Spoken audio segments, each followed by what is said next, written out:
The doorbell rang earlier than usual. I glanced at the clock, barely 2 hours since Travis's flight left. It couldn't be him.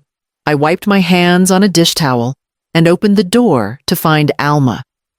Standing on the porch, her backpack slouched off one shoulder, her cheeks red and wet.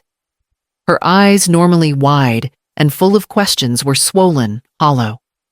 I stepped aside without a word. She walked in like a shadow head, low arms crossed tightly across her chest. "I thought you were staying with your dad this week," I said, closing the door gently behind her. Alma didn't answer right away. She slipped out of her shoes and stood still in the middle of the hallway. Then her voice, small and cracked, barely found its way out. "Grandma?" He said if I don't make her happy, he'll take my puppy away. My heart stilled. I took a step toward her, but she flinched just slightly, almost like she didn't want me to see it. My hands trembled as I reached for her backpack. "Come sit down," I whispered. "Do you want some cocoa? Or—" "I have something," she interrupted, pulling her coat tighter around her. She reached into the front pocket and took out a small pink recorder, worn at the edges. She held it out with both hands like it weighed more than she could carry. "I recorded him," she said. "I didn't mean to at first. But I just wanted someone to believe me." I took the recorder from her slowly, afraid that if I moved too fast, the moment might collapse. Alma sat on the edge of the couch, her knees pulled up, sleeves covering her hands. I didn't press play right away. I sat beside her, placed the recorder on the coffee table, and watched her wipe her nose on her sleeve. "He said, I ruin things. That if I make Rena upset again, my puppy will disappear." He looked serious this time, Grandma. Not like before. I stared at the recorder, the weight of what it might hold pressing hard against my chest. I didn't press play that night.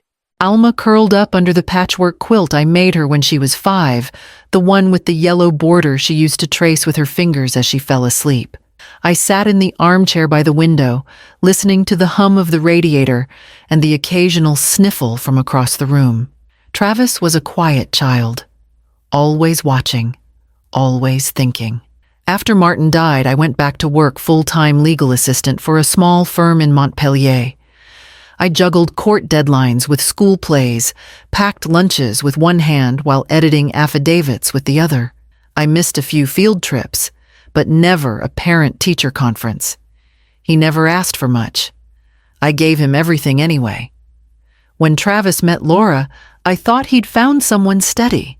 She was warm, artistic, messy in the best ways. Alma came a year later with Laura's dark hair and Travis's wide-set eyes. She was a quiet baby, always clutching her dad's finger, like she already knew the world could shift without warning. But the marriage didn't last. Laura moved 2 towns over. Shared custody was fine at first until Travis remarried. Rena came with sharp suits, sharper opinions, and a voice that lowered an octave when she didn't get her way. She didn't yell, she weaponized tone. And Travis, somewhere along the line, started echoing her. Alma began staying with me more often. At first, it was just weekends, then school nights, then full weeks when Rena had conferences or client dinners that children didn't belong at. Alma never complained, but her drawings changed. Less color, more blank space. I once asked Travis if everything was all right at home. He laughed it off. "You worry too much, Mom. She's just dramatic like her mother." But Laura was never cruel, and Alma had never flinched in my kitchen before. Now she was asleep on my couch, holding her stuffed elephant like a lifeline. And I was staring at a recorder that might prove I failed the very child I once swore I'd never let down. I waited until morning. Alma was still asleep, her body finally relaxed in the way children only manage when they feel safe. I moved quietly, made a cup of coffee, and sat at the kitchen table with the recorder between my hands. I pressed play. At first, there was rustling, a chair scraped, then Travis's voice clear, sharp, and without a trace of warmth. "If you ruin dinner again, she'll cry." And I'll take your puppy to the shelter. You understand me? Alma's voice followed, small and barely audible. I'm trying. Try harder, he snapped. You're 10. That's old enough to know better. She doesn't like crying during meals. Smile. Speak clearly. And stop making her life harder. There was silence for a moment, then a stifled sob. And then Rena's voice, high and mocking. You're always so sensitive. No wonder your mother gave up. Click. I didn't move, didn't cry. I just sat there, coffee cooling beside me, the words looping in my head. He said it like it was normal. Like threatening a child, his child was reasonable. Like using her dog as leverage was just part of parenting. And Rena, mocking her while Alma cried. A grown woman bullying a 10-year-old who only ever wanted to be good enough. I stood slowly. My knees ached more these days, but I made it down the hallway. At the back of the linen closet behind a stack of towels was the old file cabinet. I pulled the drawer open and reached into the far corner. The key was still taped underneath the drawer's edge where I left it years ago. I opened the metal lockbox. Inside were things I hadn't touched in over a decade. Copies of custody documents, notarized guardianship forms Laura had once signed, and an old business card. Franklin Wu, Family Law. I took it all out and laid it on the table next to the recorder. Then I made another cup of coffee. The time for waiting was over. My next move would require clarity. I didn't want to wake Alma, but she stirred as I gathered the paperwork from the table. Are we going somewhere? She asked, her voice groggy. Yes, I said softly. To see your mom. She didn't smile, just nodded and pulled her sleeves down over her hands. The ride was quiet. Leaves rustled across the windshield, and the sun hadn't warmed the frost off the fields yet. I glanced at her in the rearview mirror, eyes on her lap. Fingers twitching. She hadn't asked for this, any of it. Laura opened the door in a robe, and Slipper's hair pulled into a messy knot.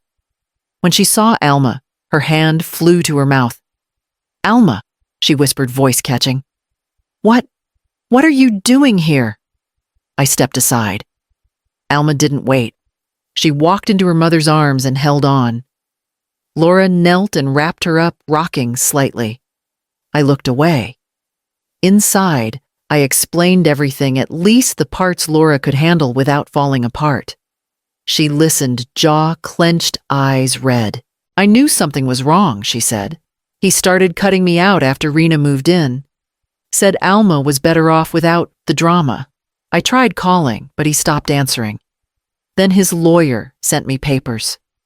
I don't even have her school address anymore. Alma leaned against her mother's shoulder, quiet but steady. I should have fought harder, Laura whispered. But I didn't have the money. He made me feel like I didn't stand a chance. You still can't take her back, I said, gently but firmly. Not yet. But I'll fix this, I promise. Laura nodded slowly. Just don't let her go back there. Please. I won't. On the drive home, Alma held a cookie Laura had slipped into her coat pocket, but she didn't eat it. Halfway down Route 89, she looked up at me and said, almost like a confession I didn't tell anyone else. Only you, Grandma. I kept my eyes on the road, hand tightening on the wheel. Good, I said, because I'm the one who's going to fix it. The phone rang just after noon. I let it buzz 4 times before answering. Rena didn't waste time. You picked Alma up without telling us, she snapped. She has tutoring today. She has chores. You can't just take her. I stirred my coffee, then answered flatly. She's safe. And she's staying here for now. There was a pause just long enough to register the shift in tone. Then the voice sharpened. You have no right. Travis didn't authorize this. I'm calling a lawyer. I think you'll want to hear what she recorded before you do that, I said calmly. Another silence. This one tighter. Her breath caught. What recording, I think you know, I said. But if not, you'll be hearing it soon enough. You're bluffing. I didn't respond. I didn't have to. People like Rena counted on reactions, on panic, on noise. but I'd spent years in courtrooms. I'd seen better liars and worse mothers. She's lying, she added, voice rising. She's always been overly sensitive. I cut her off. She's 10, I said, and I've heard enough. I ended the call before she could answer, then turned my phone off completely. Across the room, Alma was quietly drawing at the kitchen table, her face more peaceful than it had been in weeks. She didn't ask about the call, and I didn't bring it up. I sat beside her and watched her draw a field of tall grass and a girl with a backpack facing a mountain. No words, just lines. I didn't ask what it meant. Instead, I poured her a glass of water, refreshed my coffee, and opened the file folder I'd laid out earlier. Names, dates, custody language, my handwriting still steady after all these years. I reached for Franklin's card and dialed his number. He picked up on the second ring. Franklin Wu. He said the same voice I remembered from every emergency filing I ever typed. It's Marlene Everhart, I said. I need your help. And I have evidence. Franklin's office was smaller than I remembered. No receptionist, no hum of overworked printers, just the faint ticking of a wall clock and the smell of old paper and stronger coffee than I'd ever make. He hadn't changed much. Still wore the same tweed jackets and kept his glasses pushed too far down his nose. He looked up and gave me a look that didn't need pleasantries. You brought something, he said, nodding to the manila folder in my hand. I laid it on his desk without a word. Inside the flash drive, a printed transcript of the recording and the guardianship form Laura signed 9 years ago, never filed, but notarized and dated. Her handwriting was still firm then, before everything unraveled. Franklin read in silence, eyes scanning the transcript. When he reached the part about the puppy and the shelter, he stopped, leaned back, and let out a slow breath. She's 10, he asked. Yes. He nodded again. And Travis 40, full custody. Took it gradually behind paperwork. Laura never had the money to fight. Franklin didn't say anything for a while. Then he pulled a legal pad toward him and started scribbling. I need 48 hours, he said. And I'll need to speak to Laura, preferably in person. She'll cooperate, I figured. I stood, but he looked up before I could leave. Marlene, he said, voice softer now. This isn't just a custody modification. That recording, it's coercion, maybe emotional abuse. You ready to push this? I didn't blink. I've been ready since I saw her flinch in my kitchen. Back home, the house was quiet. Alma had fallen asleep on the couch again, her arms wrapped tight around her backpack like it held the last good thing she owned. I draped a blanket over her and sat nearby, watching the rise and fall of her breath, steady now. The legal world moved slowly. I knew that better than most. But this time, it had no choice. This time, it would move at my pace. The custody order had been served an hour before his plane landed. I knew the timeline. Franklin made sure of it. The judge had signed off on emergency placement. Alma would remain with me until a formal hearing could be held. My phone rang as soon as Travis reached the porch. I let it buzz twice before answering. You crossed lines, I said, before he could speak. You had no right, he shouted. What the hell, Mom? What did you tell the court, that I abuse my daughter? Behind him, I heard Rena's voice, shrill and distant. This is slander. We'll sue her. She's lost her mind. I didn't raise my voice. I didn't need to. Let the judge decide, I said. Let him listen to the recording. Let him see what Alma's been carrying. He went quiet for a second, and I imagined him standing there on his porch phone in hand, the bright orange sticker taped to his front door, catching sunlight he didn't feel. You're going to ruin me, he finally said. No, I replied. You did that all by yourself. Rena grabbed the phone, I could tell by the shift in pitch and venom. You think this is going to get you custody? You're old. You can't keep up with a child. She's our responsibility, not yours. I hung up without a word. I didn't have anything else to say to either of them. Instead, I walked back into the living room. Alma was sitting cross-legged on the rug, quietly coloring. She looked up when she saw me searching my face like she always did, measuring the weather.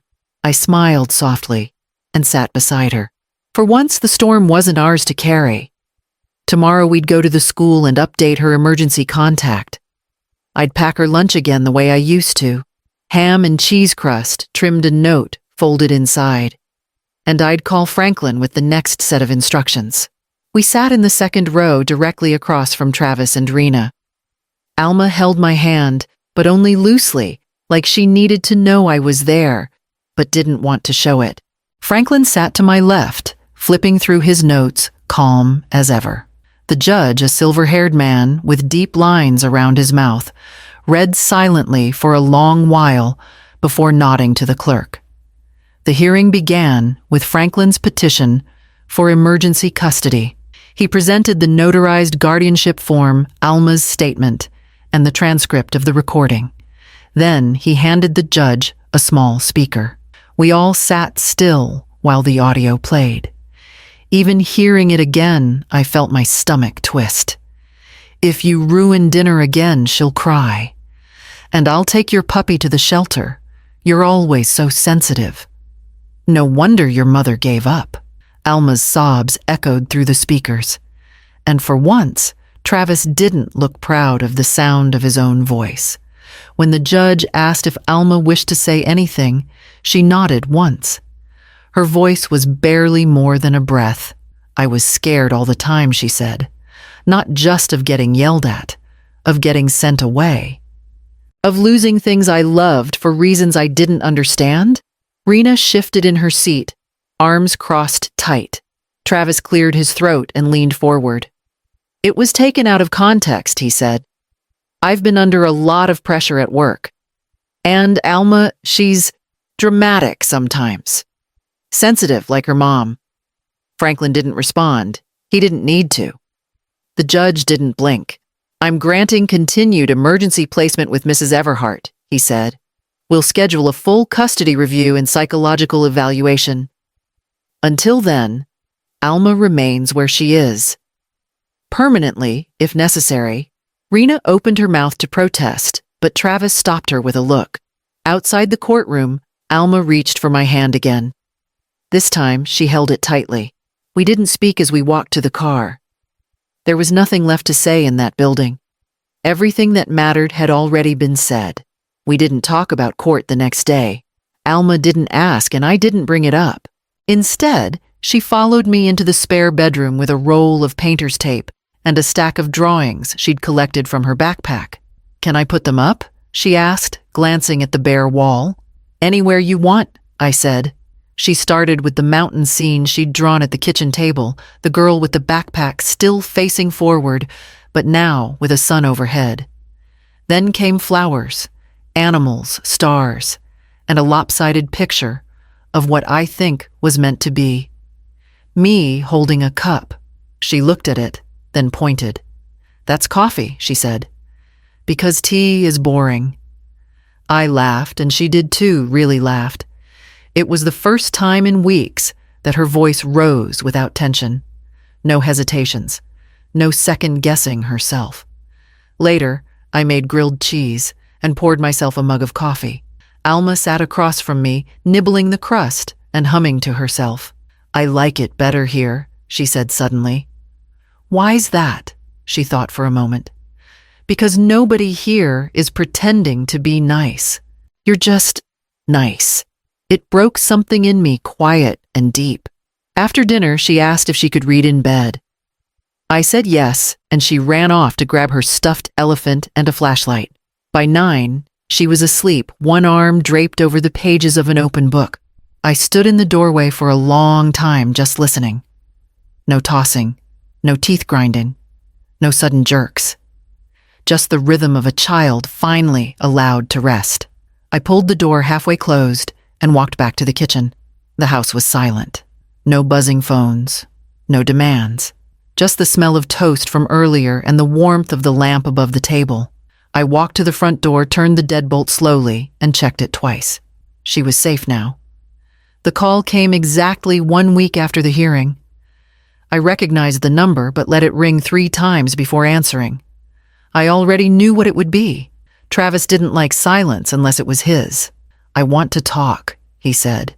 His voice was quieter than usual, like someone had knocked the wind out of him, but he hadn't admitted it yet. No Rena in the background this time. No venom. No threats, just that same flat tone he used to use as a teenager when he'd already decided he was right. I didn't speak for a moment, just listened to the static in the line. Then I said, "Call your daughter." There was a pause. "What, call your daughter?" I repeated. "Ask her what she needs, not what you want. And don't call me again until you're ready to hear the difference." He started to say something, maybe to argue, maybe to apologize. Though I doubted it, but I ended the call. I sat there with the phone in my hand, then placed it down gently beside my coffee cup. In the other room, Alma was humming again, folding laundry this time by choice. She liked sorting the socks, said it felt like puzzles, but softer. I opened my laptop and pulled up Franklin's last email. The subject line still sat there, unread. "Custody petition. Next steps." I clicked reply. "Franklin, let's proceed with full custody. M." I hit send, closed the laptop, and carried my mug to the sink. Outside, the last of the snow was melting into slush at the edges of the porch. Spring would be here soon, muddy and unpredictable, but alive. I could live with that. I poured another cup of coffee and sat by the window watching the light shift on the walls. For the first time in a long while, I felt at peace. Not the kind you beg for in the middle of chaos, but the kind you earn after doing the hard thing. The right thing. And this time, no one could take it from her.